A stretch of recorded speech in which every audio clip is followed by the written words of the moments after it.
जंतर मंतर पर छात्रों के आंदोलन को राष्ट्रीय संकट बताने वाले लोग झारखंड में छात्रों की बर्बर पिटाई पर आखिर क्यों मौन व्रत धारण किए हुए, आज इसका विश्लेषण करते हैं। दोहरी मापदंड अपनाने वाले लोगों को एक्सपोज करते हैं। सवाल सीधा है, लेकिन जवाब शायद राजनीतिक के गलियारों में बहुत असहज करने वाला है। जब जंतर मंतर पर छात्रों का आंदोलन हुआ तो देश की राजनीति में जैसे भूचाल आ गया।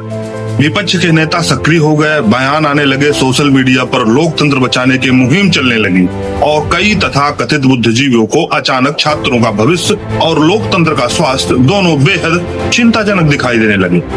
लेकिन अब जरा नजर झारखंड पर डालिए। यहाँ भी छात्र आंदोलन कर रहे हैं, अपने हितों को लेकर कर रहे हैं। आरोप है कि शांतिपूर्ण प्रदर्शन कर रहे छात्रों पर पुलिस ने कार्रवाई की है। अंधेरे में लाइट बंद करके छात्रों को दौड़ा दौड़ा करके पीटा गया है झारखंड पुलिस द्वारा। तो अब सवाल यह है कि अब वह लोकतंत्र कहाँ है, अब वे बयान कहाँ है और अब वह नेता कहाँ है, अब वह बुद्धिजीवी कहाँ है जिन्हें जंतर मंतर पर छात्रों की आवाज देशव्यापी संकट दिखाई दे रहे हैं। क्या लोकतंत्र का ठेका सिर्फ दिल्ली के जंतर मंतर तक सीमित है या फिर लोकतंत्र की संवेदनाएं भी राजनीतिक गठबंधन देखकर जागती और सोती हैं? दोस्तों, दिल्ली में छात्र आंदोलन हो तो विधवा विलाप जैसा राजनीतिक शोर मचाया जाता है और झारखंड में छात्र सड़क पर उतरे तो अचानक ऐसा सन्नाटा मानो पूरी राजनीतिक व्यवस्था ने मौन साधना शुरू कर दी।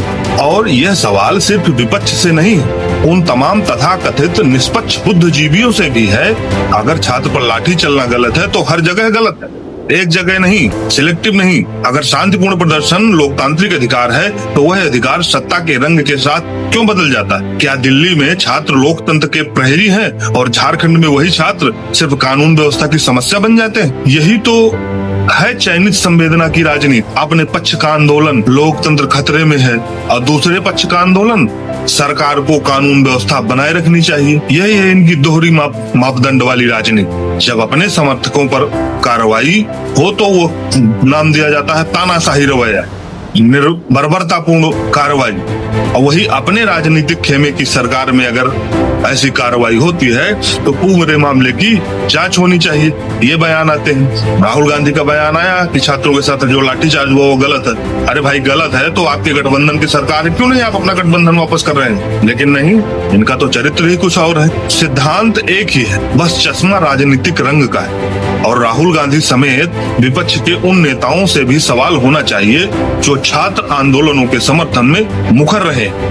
जब दिल्ली में प्रधानमंत्री आवास के बाहर धरने की राजनीति हो सकती है तो झारखंड के छात्रों की कथित पिटाई पर सवाल पूछने में आखिर हिचकिचाहट क्यों? क्या झारखंड में छात्रों के अधिकार छोटे हैं या फिर वहाँ की सरकार राजनीतिक समीकरणों में इतनी सुविधाजनक है कि उसके खिलाफ आवाज उठाना विपक्ष को असुविधाजनक लग रहा है? और वामपंथी राजनीति से भी सवाल दोस्तों होने चाहिए। उन तथाकथित आंदोलन जीवियों से भी सवाल होना चाहिए कि जब जंतर मंतर पर आंदोलन दिखे तो सक्रियता दिखाई देती है और छात्रों के अधिकारों की बात हो तो क्रांति के नारे सुनाई देते हैं। लेकिन जब झारखंड में छात्र आंदोलन कर रहे हैं तो आवाज इतनी धीमी क्यों है कि माइक्रोफोन भी शर्मिंदा हो रहा है? देखिए, सवाल ये नहीं है कि आप किस पार्टी के साथ हैं, सवाल यह है कि आप न्याय के साथ हैं या राजनीतिक सुविधा के साथ। यह ज्वलंत सवाल। दोस्तों, सरकार कोई भी हो, भाजपा की, कांग्रेस की, झारखंड मुक्ति मोर्चा यानी कि झामुमो की या किसी और दल की हो,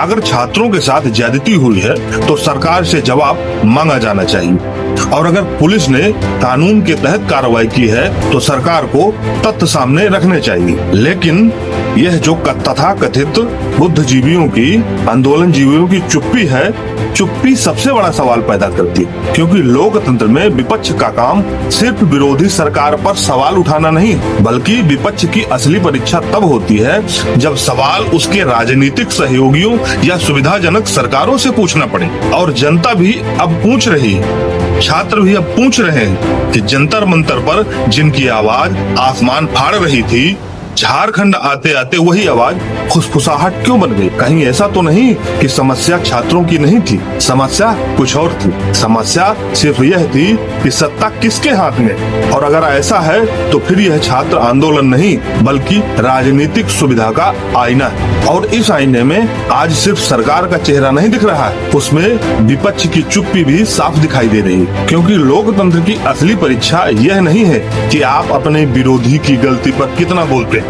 बल्कि यह है कि अपने पक्ष की गलती पर आप कितनी ईमानदारी से बोल सकते हैं। जंतर मंतर पर विधवा विलाप करने वाले वह आंदोलनजीवी वह लोग आज झारखंड के छात्रों के साथ हो रही बर्बरता पर आखिर चुप क्यों? आपके इस पर क्या विचार है?